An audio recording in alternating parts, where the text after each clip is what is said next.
આગળ વધીએ અમદાવાદમાં મ્યુનિસિપલ કોર્પોરેશનના બગીચા ખાતામાં થોડા દિવસ અગાઉ ટ્રેક્ટર ટ્રોલી કોન્ટ્રાક્ટના કામને લઈને વિવાદ થયો હતો। ત્યારબાદ હવે શહેરના વિવિધ બગીચાઓમાં રમતગમતના સાધનો મૂકવા માટે કરવામાં આવેલા મંજૂર કામને લઈને ફરી વિવાદ થયો છે।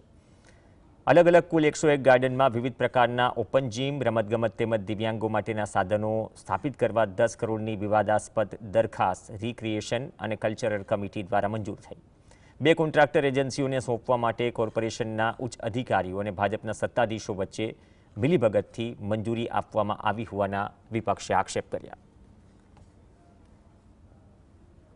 અમદાવાદ મ્યુનિસિપલ કોર્પોરેશનની હદમાં આવતા 300થી પણ વધુ જે ગાર્ડન છે એની અંદર રમતગમતના સાધનો, ઓપન જીમના સાધનો, જે ગાર્ડનમાં લોકો આવે છે, બાળકો આવે છે, સિનિયર સિટીઝન આવે છે અને કસરત કરે છે, એ જે જર્જરિત થયા છે એને જગ્યાએ નવા સાધનો મૂકવા માટેના ટેન્ડર એ પાસ કરવામાં આવ્યા છે।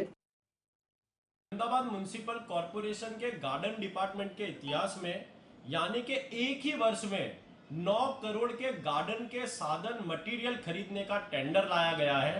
और सबसे बड़ी बात तो ये है कि रेट फिक्स कर, परसेंटेज फिक्स कर, 2 कॉन्ट्रैक्टरों को कार्य दिए जाने का कहीं ना कहीं कांग्रेस पार्टी ये आक्षेप करती है।